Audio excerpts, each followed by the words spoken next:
देखिए, मैं एक अंधे और गूंगे की कहानी है कि एक आदमी बोल नहीं सकता और एक देख नहीं सकता।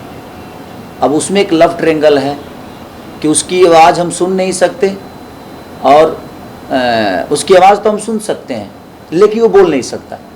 तो एक अनुभव करना एक होता है ना कि जिससे किसी से भगवान ने आवाज़ छीन ली और किसी से आंखें छीन ली, और उनका लव ट्रेंगल।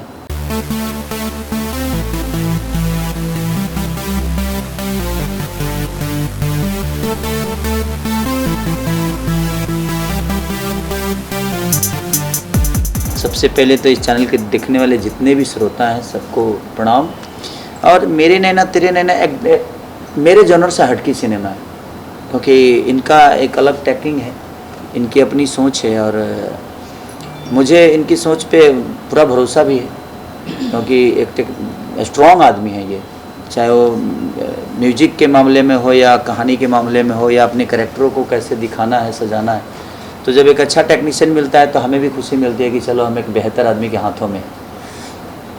तो एक एज ए एक्टर मुझे लगता है कि अगर हम बेहतर आदमी के हाथों में ना हो तो हमें बिखार देता है, वो छितार देता है। तो वो बहुत मायने रखता है कि अगर आप बेहतर आदमी के हाथों में हैं तो आपको हमेशा सजाने की कोशिश करेगा। और ये अवधी भाषा में ये हमारी सिनेमा है, तो और इसके सारे कैरेक्टर जो भी हैं सब ने बेहतरीन काम करने की कोशिश की है और हमने किया भी है। तो हमारे जैसे इस सिनेमा में दादी जो बनी है, खुशबू जी, चाहे जितने भी कैरेक्टर हैं सब ने इनके हिसाब से, और हम फुल बारिश में काम किए। कष्ट तो हुआ हम लोगों को बहुत ज़्यादा कि, लेकिन जब लोग सिनेमा देखेंगे तो उनको लगेगा जो कुछ अंतर है बाकी भोजपुरी फिल्मों से। खुशबू जी के साथ आपकी ये पहली फिल्म थी, क्या कुछ कहना चाहेंगे उनके बारे में? ये एक्टर बहुत प्यारी है और इंसान भी, क्योंकि मेरे लिए भी नई थी और मैं इनके लिए भी नया था। उसके बावजूद भी कहीं आपको सिनेमा में नहीं लगेगा जहाँ हम एक दूसरे को कभी नहीं जानते थे, क्योंकि हमारा कैरेक्टर ही ऐसा था कि हम एक दूसरे को विदाउट समझे कुछ काम ही नहीं कर पाते। तो इन्होंने भी मुझे बहुत कोऑपरेट किया और मैंने भी कोशिश की कि उनको कोऑपरेट करके हम लोग एक बेहतर सिनेमा का हिस्सा बने। देखिए, मैं एक अंधे और गूंगे की कहानी है कि एक आदमी बोल नहीं सकता और एक देख नहीं सकता। अब उसमें एक लव ट्रेंगल है कि उसकी आवाज़ हम सुन नहीं सकते और उसकी आवाज़ तो हम सुन सकते हैं लेकिन वो बोल नहीं सकता। तो एक अनुभव करना एक होता है ना कि जिससे किसी से भगवान ने आवाज़ छीन ली और किसी से आंखें छीन ली, और उनका लव ट्रेंगल। तो एक डायरेक्टर के लिए डिफ़िकल्ट तो है वो चीज़ है कि उनको कैसे कन्विंस करेगा कि वो उसको अपनाएगा, वो उसको अपनाएगा। बिना देखे वो उससे प्यार करता है, बिना देखे वो उसको प्यार करता है, और वो बिना उसको बिना कुछ बताए उससे वो प्यार करती है। तो वो तो है डिफ़िकल्ट एक डायरेक्टर के लिए, एक एक्टर के लिए। तो लेकिन अब ये थे तो ये इनका अपना विज़न था, इन्होंने हम लोगों से बेहतर, पता नहीं इनके नज़र में कितना बेहतर हम दोनों ने काम किया, तो यही बताएंगे। और थोड़ा सा कष्ट तो हुआ कि बिना देखे महसूस करना किसी चीज़ को, और उसकी आवाज़ भी नहीं सुन रहे, उसके बावजूद भी हमें वो फीलिंग देनी है। तो एक एज ए एक्टर तो प्रॉब्लम होता है, लेकिन उसके बावजूद भी हम उसी के लिए जाने जाते हैं, उसके अलावा हमें कुछ आता नहीं। और जब किसी चीज़ में चैलेंज नहीं हो तो मुझे नहीं लगता कि अब एज ए एक्टर कुछ समझ पाओगे। सर, आप इतना बड़ा चैनल ले रहे हैं, फरिश्ते में आपने पागल का रोल किया जो बहुत बड़ी हिट हुई, और आपके जो ट्रेलर भी था वो ट्रेंड पे जा रहा था, यूट्यूब पे ट्रेंड पे गया था। अब आपने जो अंधे का रोल किया है, एक इतना बड़ा चैनल ले रहे हैं, कितना ये जो है दूसरे लोगों के लिए मार्क साबित करेगा? देखिए, मुझे एक जिम्मेदारी है भोजपुरी की मेरे ऊपर, तो मैं कोशिश करता हूँ कि यहीं पे आज 15-20 लोग खड़े हुए हैं और सबका बोलने का तरीका अलग है, सबका चलने का तरीका है। खेसारी को खेसारी ही दिखाइएगा तो फिर कितने दिन तक दुनिया खेसारी दिखेगी? जीवन में बहुत सारे कैरेक्टर होते हैं, कोई अंधा होता है, कोई गूंगा होता है, कोई बहरा होता है, एक पागल भी होता है। तो कैरेक्टर तो धरती पे बहुत है ना। तो एक एज ए एक्टर मुझे लगता है कि हर किरदार में हमें काम करना चाहिए, क्योंकि हर आदमी की फीलिंग अपने अंदर उतारना थोड़ा सा कष्टदायक है, और उसको महसूस करना और उसको पर्दे पे उतारना। तो अगर डायरेक्टर आपका चतुर है तो आपको काम करा लेगा, क्योंकि वो कैरेक्टर वही सोचा है मुझे प्ले करना है, तो मुझे बस उसमें घुसना है, उसका होके रहना। खेसारी से थोड़ा सा दूर हट के काम करना पड़ता है। जब आदमी कुछ डिफरेंट करने की कोशिश करता है तो मुझे लगता है खेसारी से दूर होके हमें वो काम करना पड़ता है, वहाँ फिर खेसारी नहीं रहता है। तो थोड़ा सा है, प्रॉब्लम है और वो कष्टदायक भी है।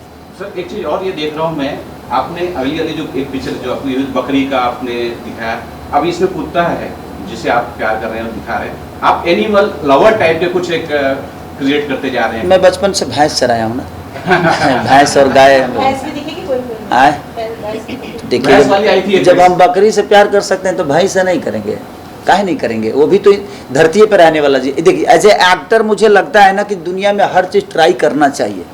जैसे हम खाने में हर चीज़ ट्राई करते हैं और वो हमें अच्छा लगता है, तो एज ए एक्टर का भी कर्तव्य यही है कि वो जीवन के हर उस कैरेक्टर को जी ले, ताकि फिर जिंदगी दोबारा मिले तो उसको अफसोस ना हो कि यार मैंने ये कैरेक्टर नहीं जिया। सर एक चीज़ और जानना चाहेंगे, जैसे आपने प्रेस में बताया था कि जब आप पागल का रोल करते काफ़ी दिनों तक नहाए नहीं थे, आपने कुछ पागलों को देख के वो कुछ सीखा था। जो अंधे वाला रोल था सर, बहुत चैलेंज होता है इसके अंदर, आपने किसी को देखा किस तरह से उन लोग हाव हाव करते हैं, कुछ वर्क शॉप हुआ आप लोगों का?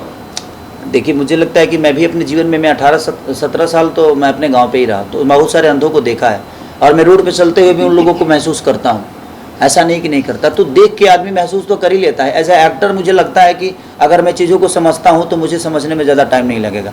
लेकिन किसी भी एक्टर के लिए मुझे लगता है कि कोई भी रोल बहुत डिफ़िकल्ट होता है, ऐसा नहीं कि आसान होता है। वो आसान होता तो कोई कर लेता, वो बहुत डिफ़िकल्ट होता है और उसको करना बहुत मुश्किल काम है। ऐसा नहीं कि वो बहुत ईजिली है और चीज़ों को हम कर दिए, अचानक से आए और दाल भात बना खा लिए। तो कोई भी खाना बनाने में वक्त तो लगता है, और स्वादिष्ट बनाना है तो उसके लिए और मेहनत करना पड़ता है। तो हमारे लिए हमारा सिनेमा एक भोजन की तरह है और हमारी बेटे की तरह है कि हम जितना स्वादिष्ट उसको बनाएंगे उतना ही दुनिया को आनंद देंगे।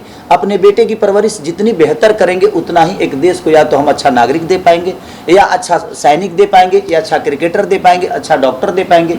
तो मुझे लगता है कि एज ए एक्टर और एज ए डायरेक्टर हर आदमी का एक कर्तव्य है कि अगर आप कुछ भी करते हो तो एक फ्लॉप फिल्म के लिए उतना ही मेहनत होती है और एक हिट फिल्म के लिए उतना ही मेहनत होती है। टाइम तो दोनों का बराबर ही होता है। तो इसीलिए मैं कोशिश करता हूं कि जिस किरदार में मुझे मेरे डायरेक्टर ने सोचा है उसको 110% करने की कोशिश करता हूं। अब दुनिया को कितना अच्छा लगता है और मैं उसको कितना कर पाया हूं। अगर नहीं कर पाया तो उसका रिजल्ट अलग होता है, और मैं कर पाया तो मुझे लगता है मुझे और आगे मेहनत करना चाहिए। डायरेक्टर सर आपसे जानना चाहूंगी कि आप इस फिल्म के लिए आपकी पहली चॉइस थे? बिल्कुल, ये सही बात है कि मैं एक्चुअली मैं जब पहली फिल्म कर रहा था ना, नाच बजू नाच, तब भी यही चॉइस थे मेरे। पता नहीं क्यों हम मिले नहीं थे कभी, बट मैं इनको बहुत ट्राई किया। तब मैं भोजपुरी इंडस्ट्री को सच बताऊं तो उतनी अच्छी तरह से नहीं जानता था, लेकिन मैं इनको कोशिश किया, इनका नंबर लिया, लेकिन रिस्पांस एज यूजुअल ये लोग नहीं दे पाते हैं, तो नहीं दिया। मुझे भी अननोन नंबर होगा, लेकिन दिमाग में कहीं था कि इनके साथ करूँगा। तो इनके साथ जब बैठे तो सबसे अच्छी बात क्या थी ना कि मैं कॉन्सेप्ट लेके नहीं गया, ये हमारे जितने विचार थे उसको इन्होंने सुना। मेरे एक बहुत अच्छा कॉन्सेप्ट जिसको मैं करना चाह रहा था उसको रिजेक्ट करके ये कॉन्सेप्ट इन्होंने खुद ही ओके किया। तो मैं सोचा कि जब इतना बड़ा चैलेंज खुद ही एक्सेप्ट कर रहे हैं ना, तो मुझे साहस हो गया कि चलो करते हैं। अदरवाइज जो कैरेक्टर इन्होंने जिया है ना, इतना डिफिकल्ट था मेरे लिए। मतलब इनके लिए तो चैलेंज था ही क्योंकि इनको एक्टिंग करना था, मेरे लिए भी चैलेंज था कि मैं कैसे एक्सेप्ट करूँगा कि एक्टर क्या करेगा नहीं करेगा। मुझे पता नहीं, कभी काम नहीं किया था इनके साथ, लेकिन फर्स्ट डे ही मतलब हम लोगों को लगा कि हम बाजी जीत गए और बहुत ही अच्छा एक्सपीरियंस रहा। इन्होंने कैरेक्टर को जो जिया, मैं इतने दिनों से फिल्म का पोस्ट किया, एडिट करवाया, सब करवाया, उसके बावजूद आज जब मैंने प्रीव्यू फिल्म की हो रही थी तो मेरे रोंगटे खड़े हो रहे थे। मतलब ये फिल्म बिल्कुल अलग स्टाइल की, हर कोई बोलता है हमारी फिल्म अलग है, लेकिन ये सच में अलग है, इसकी गारंटी है। सर ये जानना चाहूँगा कि खुशबू जी को कैसा रहा जी? क्या एक मैंने जो ट्रेलर देखा था वो न्यू टाइप का कुछ आया था, यार भस्म लगाया, किस तरह से इनको ये आपने कन्विंस किया कि ये सीन करना है? देखिए ये बहुत अच्छी बात कही आपने। एक वल्गरिटी होती है और एक कैरेक्टर का डिमांड होता है। इसमें इस फिल्म में कहीं पे वल्गर सीन नज़र नहीं आएंगे आपको, कहीं पे नहीं। बहुत ही डिसेंट सारे सीन हैं। वो इस कहानी का ऐसा मोड़ था, इस कहानी का ऐसा मोड़ था जो बहुत ज़रूरी था। वो एक शॉकिंग पॉइंट है, टर्निंग पॉइंट है कहानी का। खुशबू जी कैसे राजी हो गए? ये आपके पास जब आया होगा, ये जब बोले होंगे कि ये सीन है, तो आपका क्या रिएक्शन था? पहले तो मेरे लिए बहुत बड़ी अपॉर्चुनिटी थी। स्टोरी इतनी अच्छी है कि मैं बिल्कुल राज़ी हो गई, क्योंकि आप जब स्टोरी देखेंगे, कहानी को देखेंगे, तो वो जैसा सर बता रहे हैं कि बहुत इम्पॉर्टेंट पॉइंट है वो, कि इतना बड़ा ट्विस्ट उसमें निकलता है। और ऑफ कोर्स सर का जो डायरेक्शन है बहुत सोफिस्टिकेटेड वे में सर डायरेक्ट करते हैं, तो बिल्कुल भी ऐसा अनकंफर्टेबल नहीं था। सर को पहले से जानती हूँ, उनके साथ में पहले भी काम किया हुआ है, सो पूरा सेट पे बहुत कंफर्टेबल एटमॉस्फेयर था, तो ऐसा कुछ प्रॉब्लम नहीं आई। एंड ऑफ कोर्स हम शूट ही कर रहे हैं, तो न्यूड सीन दिया है तो ऑफ कोर्स पूरा सूट पहन के ही किया है वो, तो ऐसा कोई प्रॉब्लम नहीं है। कैसा एक्सपीरियंस रहा है खेसारी जी के साथ काम करना? ऑफ कोर्स बहुत बहुत बहुत अच्छा, बहुत कुछ सीखने को मिला। इतनी एनर्जी है सर में कि सेट पर जैसे ही आते हैं सबको चार्ज कर देते हैं, तो बहुत अच्छे इंसान हैं और बहुत कुछ सिखाया और बहुत कुछ सीखने को मिल रहा है आज भी। बहुत बहुत अच्छा एक्सपीरियंस। आपकी एक्टिंग बहुत शानदार है। मैंने जब आपको देखा, जो आप हंस रहे थे, कपड़ा धो रहे थे, यहाँ पोस्टर में भी है जी।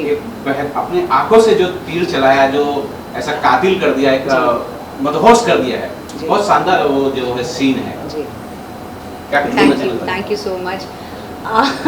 थैंक यू, आपको एक्टिंग पसंद आई और मैं सबसे यही रिक्वेस्ट करूँगी कि प्लीज़ आप इस फिल्म को देखिएगा कि हमारी पूरी टीम ने बहुत मेहनत की है इस फिल्म के लिए।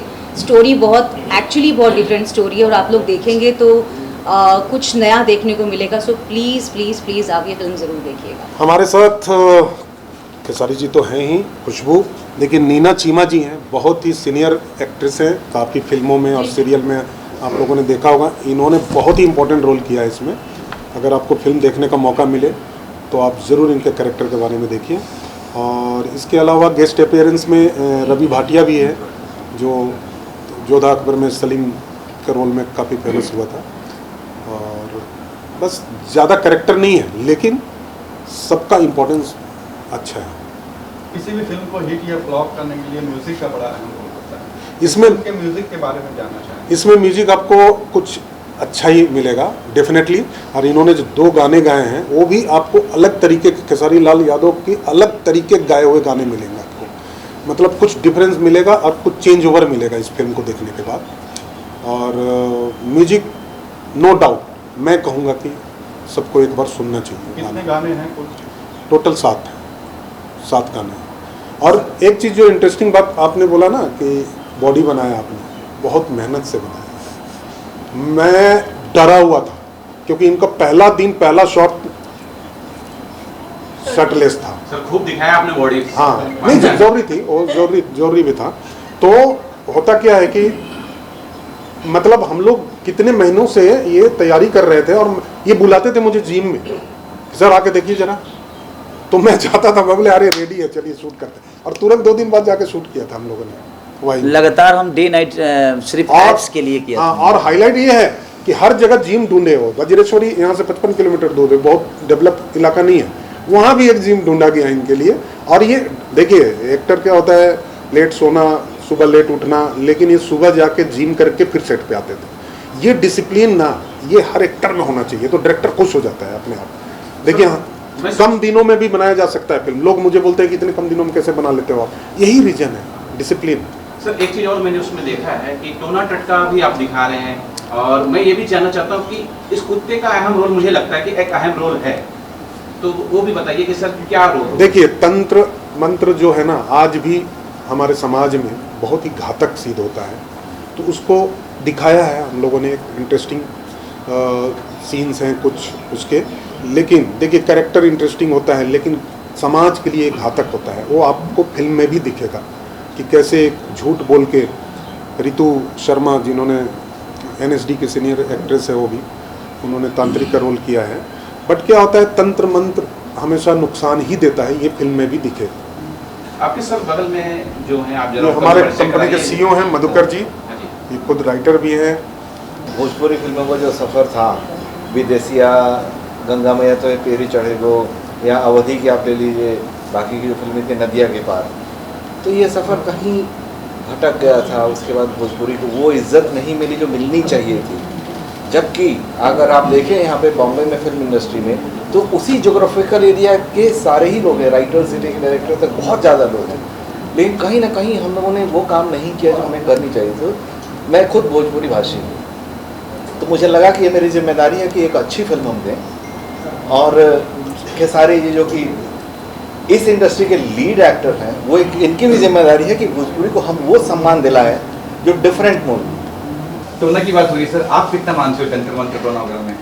जादू टोना में विश्वास करते थे? देखिए, जादू टोना तो होता ही, अगर नहीं होता तो इतनी सारी प्रॉब्लम कहाँ से होती। देखिए, जो मानते हैं कुछ है तभी मानते हैं। ईश्वर इस धरती पे नहीं है, फिर भी पत्थर को पूछकर हम उनके विश्वास को मानते हैं ना, हमारे विश्वास में रहते हैं ना। हमने कभी ईश्वर को देखा नहीं, लेकिन हम सुने हैं कि हाँ ईश्वर है इस धरती पे, तो हम मानते हैं ना।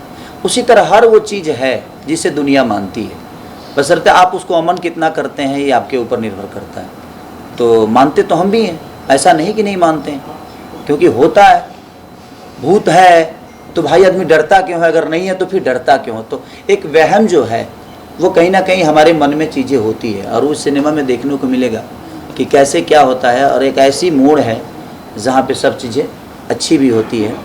और मैं दादी के बारे में, जो कि मेरी दादी की रोल इन्होंने किया, इनके सामने आने में मेरी भी फटती थी। ये कमाल की एक्टर हैं, क्या बात कर रहे हो आप? और ये इतनी प्यारी करती है ना कि डायलॉग को इतना अपने से सजा के बोलना और हम लोगों को संभाल के, क्योंकि पूरी कहानी जो है ना वो दादी के इर्द गिर्द ही घूमती है। और दादी जो करती हैं कि इन्होंने महसूस ही नहीं होने दिया कि हाँ मैंने, मुझे तो पहली बार ये मिली और मुझे बड़ा प्यारा लगा इनके साथ काम करके। और मैं तो हमेशा चाहूँगा कि हमारे साथ काम करें और ऐसे एक्टर हमारे इंडस्ट्री को मिले और हम और ऊपर जाएं। भोजपुरी के इतने बड़े स्टार हैं, तो लेकिन जब सेट पे मिले तो ऐसे मतलब इतने डाउन टू अर्थ पर्सन हैं। आप अभी भी आपने देखा होगा कि आते पहले प्यार छे, और यही काम इन्होंने, जब मैं इनसे पहले सेट पे मिली तो ऐसे कि, और मेरा मतलब ओवरवेलमिंग एक फीलिंग होती है ना कि अरे, जैसे एक बार मैं इनसे मिली थी तेंदुलकर, सचिन जी से, तो उन्होंने भी ऐसे ट्रीट किया था कि जैसे बगल में बैठ के कोई घर के मेंबर है। उस टाइम भी मेरी आंखें भर आई थी, और जब इनसे सेट पे मिली तो अंदर से मेरी आंखें भरी हुई थी, पर मैंने महसूस नहीं होने दिया। तो आई वाज सो सरप्राइज कि इतना बड़ा स्टार और इतना डाउन टू अर्थ है। मतलब बिल्कुल बराबर में बैठ के खाना खा रहे तो भी ऐसे साथ में बैठ के, तो मतलब इनकी ये बात तो मुझे लगता है कि सबको जान लेनी चाहिए कि this person is so down to earth. और दूसरा, मेहनत करते हैं। अगर एक अब अवधि मेरे लिए भी नई भाषा थी और ये भोजपुरी के एकदम वो थे, तो सबके लिए थोड़ा सा डिफिकल्ट हो रहा था। लेकिन जब तक वो फ्लुएंटली बोल नहीं पाते थे, उसको रिहर्स करते थे, 10 बार बोलते थे, फिर पूछते थे। ठीक हुआ क्योंकि हमारे सेट पे एक भाषा एक्सपर्ट भी रखे गए थे, तो जब तक उसको पूरा 100% नहीं ठीक बोलते थे तब तक ये रिहर्स करते थे। तो ये तो, और एक्टर को ऐसे ही होना चाहिए कि अपना 110% दे। 100% तो हर कोई कोशिश करता है, लेकिन इनको मैंने देखा है कि सेट पे 110% देने की कोशिश की इन्होंने, और सबके साथ ऐसे बिल्कुल जैसे एक फैमिली के हम लोग इकट्ठे हैं। अगर लाइटिंग हो रही है तो बैठ के हम लोग आपस में हंसी मजाक कर रहे हैं। तो एक्टर और सुपरस्टार तो ये है। खुशबू जी, आप बताइए अपने रोल के बारे में, किस तरह का किरदार है आपका? एक ऐसी लड़की का किरदार है जो गूंगी है और अपने प्यार को पाने के लिए हर हद तक जाने के लिए तैयार है, और बहुत मुश्किलों से अपने प्यार को पाती है। आगे बहुत सारे ट्विस्ट इसमें आएंगे। और एक बार फिर से बोलूँगी कि बहुत बड़ी opportunity director sir end of course Khesari sir, ma'am बोल रही है, सब लोग जानते इतने बड़े सुपरस्टार के साथ मुझे स्क्रीन शेयर करने का मौका मिला, तो I just feel so lucky.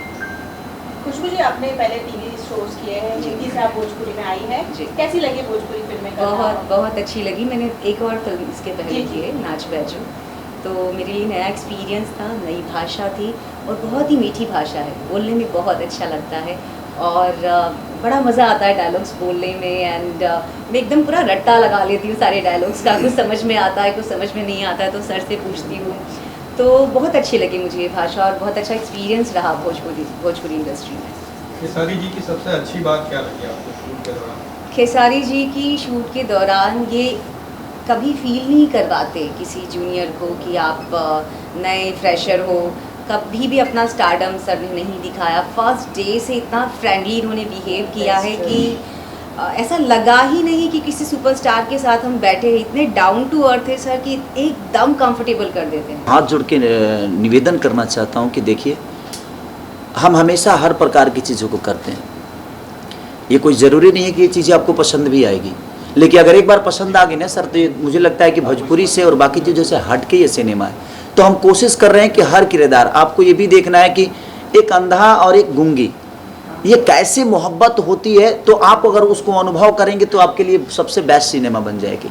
तो अनुभव करिए कि वो लोग कैसे जीते होंगे, उनका ज़िंदगी कैसा होता होगा, और वही हमारे डायरेक्टर साहब ने पर्दे पे उतारने की कोशिश की, और हम लोगों ने भी कोशिश की कि हम उसको बखूबी निभाएं।